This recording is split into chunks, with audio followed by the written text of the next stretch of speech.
Je vais vous parler du magnifique travail d'un brillant architecte qui pendant plus de 35 ans a embelli Paris. Il s'agit de Jacques-Ignace Hittorf. Savez-vous que la Concorde, les Champs-Élysées, l'avenue Foch et le bois de Boulogne étaient propriété de la couronne sous la monarchie. Seulement voilà, au XIXe siècle, les rois n'ont plus assez d'argent, on va dire, la possibilité d'entretenir tous ces lieux. Alors le roi Charles X, par une loi, les donne à la ville de Paris. Il les donne, mais avec une contrepartie. La contrepartie, c'est l'obligation de les embellir. Et c'est là qu'Hittorf va montrer son génie. Charles X est détrôné par la Révolution de 1830. Et c'est donc sous le roi Louis-Philippe qu'Hittorf va embellir la Concorde. Parmi tous les embellissements qu'il va faire, il y a la mise en valeur de l'obélisque de Luxor qui arrive récemment d'Égypte. Et alors, sur cette place, en plusieurs endroits, le nom d'Hittorf est gravé.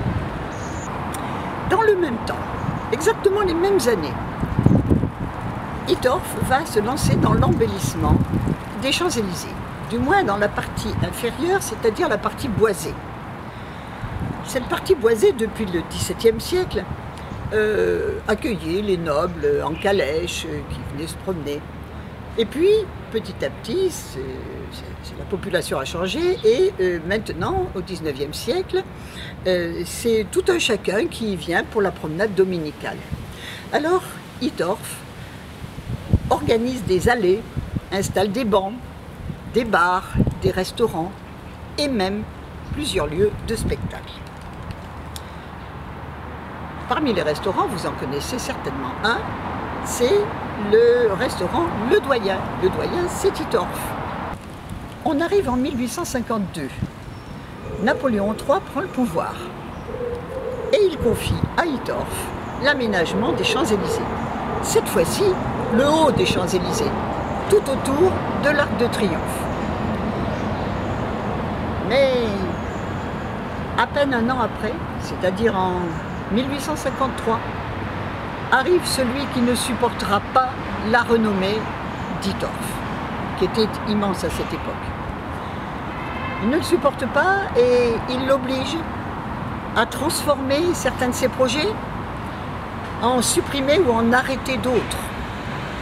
J'ai nommé Haussmann. Certes, certaines de ses propositions sont judicieuses, mais certaines sont de la pure jalousie. Par exemple, que dire de cet extraordinaire bâtiment, d'une architecture novatrice qu'Hittorf avait construit 17 ans avant.